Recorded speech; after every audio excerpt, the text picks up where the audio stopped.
There are people who move through the world with a softness that never learned how to reach outward. They stay quiet when they hurt, polite when they are lonely, composed when they are collapsing inside.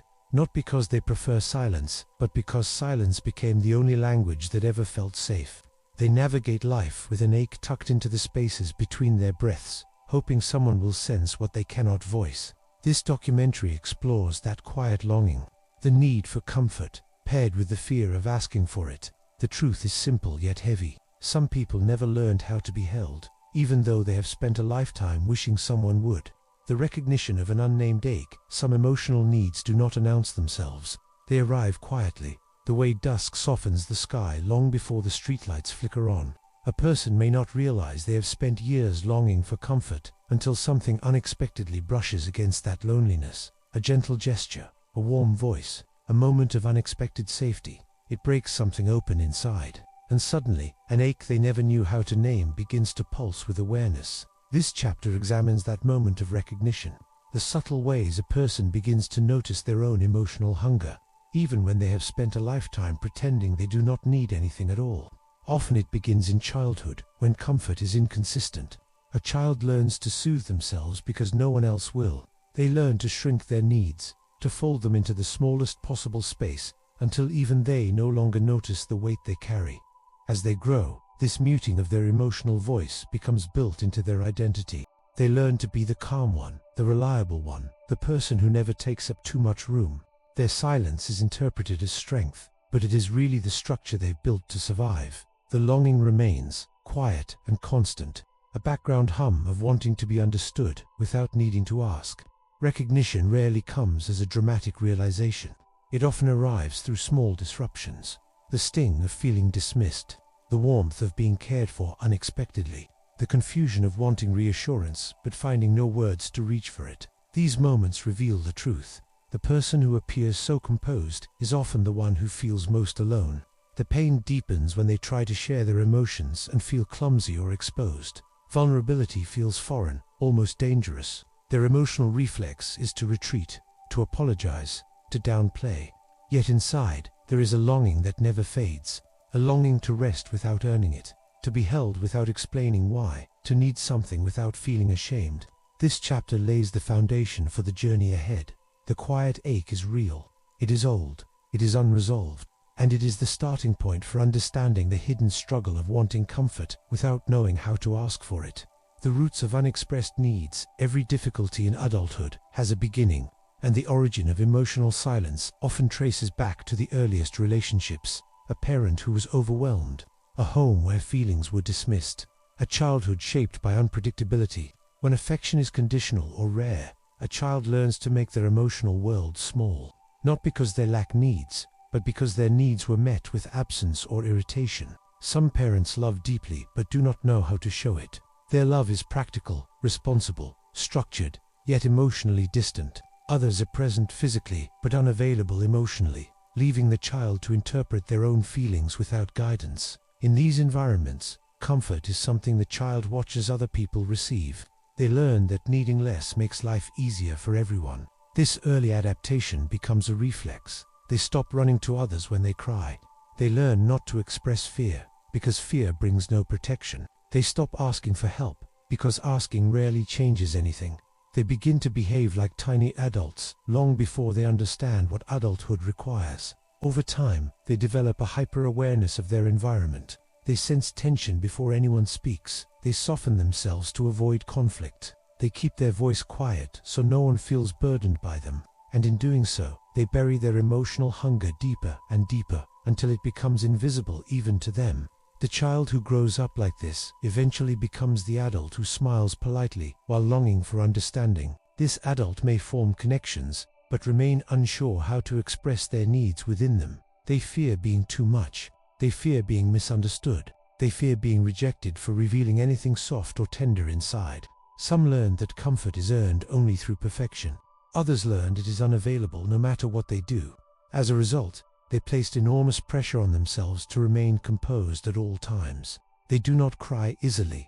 They rarely ask for support. They hold themselves together, even when everything inside feels frayed. This chapter explores how early life shapes emotional silence. These roots are not about blame. They are about understanding. To heal the inability to ask for comfort, one must understand why the ability never developed in the first place. The psychology of silent longing. Psychologists have long studied attachment, emotional regulation, and the ways children internalize safety. When a person grows up without consistent emotional attunement, their nervous system learns a particular pattern. It learns self-reliance out of necessity. It learns emotional minimalism.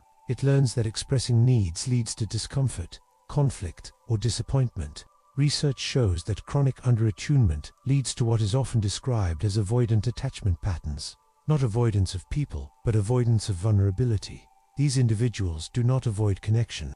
They simply fear the exposure that comes with needing something from someone else. Their internal monologue becomes something like this: it is safer not to ask. It is easier not to rely. It is better to stay quiet. This internal script becomes so well practiced that even when someone offers comfort, they struggle to receive it. Their body tenses, their mind questions it. Their instinct is to pull back. Silent longing becomes a psychological paradox. The need for closeness exists, but the ability to reach for it feels broken. They may crave reassurance deeply, but freeze when the moment to ask arrives. They want emotional intimacy, but feel clumsy and insecure when vulnerability approaches. They listen carefully to others, but feel unworthy of being heard. This inability to articulate their needs can lead to several emotional patterns. They may numb themselves, appearing indifferent when they are actually overwhelmed. They may overfunction, keeping busy to avoid confronting their inner emptiness. They may appear calm while internally battling loneliness, shame, or exhaustion. This chapter explains how the brain adapts to emotional deprivation. The survival strategy that once protected them becomes the barrier that keeps them isolated. Understanding this dynamic is essential. The longing is not a flaw. The silence is not a choice. It is an adaptation born from years of unmet emotional cues. The inner conflict inside the person who cannot ask for comfort lives a quiet war. One part of them longs for gentle understanding. Another part fears that longing more than anything. They are torn between wanting to be cared for and wanting to stay invisible. This conflict shows up in their relationships in subtle yet powerful ways. When they feel overwhelmed, they may become even quieter. When they are scared, they may smile instead of reaching out. When they need reassurance, they may withdraw. Their desire for connection pulls them forward, but their fear of dependence pulls them back. Nothing feels simple. They might find themselves getting emotional at small gestures of kindness because they never learned how to receive them without being flooded by years of unmet needs. They may distance themselves from people who get too close, not because they do not care, but because closeness exposes the fragile parts they work so hard to hide. This chapter explores the internal battle between longing and fear. It reveals how deeply ingrained the instinct to self-protect can become. The person who wants comfort hesitates because they learned early that expressing vulnerability leads to discomfort. They may be surrounded by people yet feel alone. They may be loved but unable to let that love in. The conflict is not weakness, it is heartbreak layered over survival.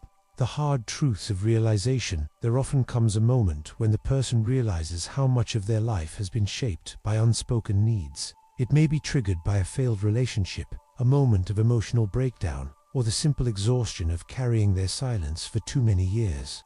They begin to see that no one has ever truly known their emotional world, because they never allowed it to be visible. They see the pattern in their past, the ways they minimized their pain, the times they wanted someone to notice their struggle but hid it too well, the ways they built a life around appearing fine.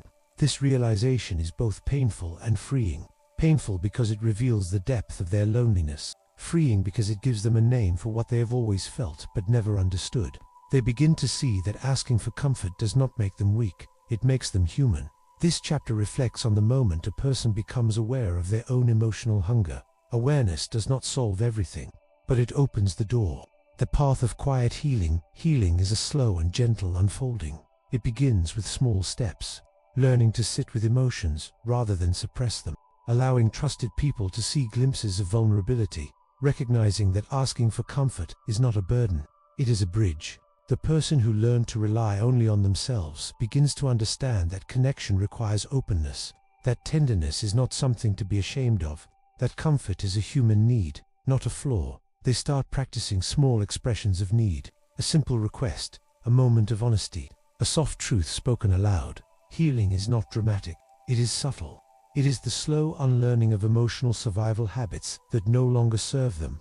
It is letting themselves be held without apologizing. It is realizing that comfort is something they deserve.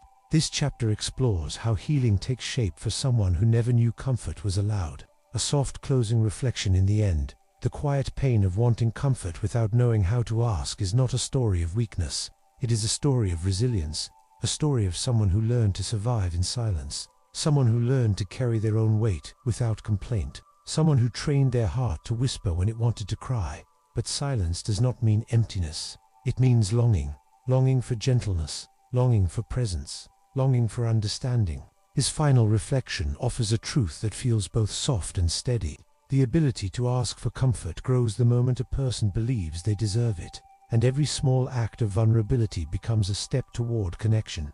The ache does not disappear. It transforms. It becomes a bridge instead of a barrier, a quiet reminder that even the most self-sufficient hearts still yearn to be held.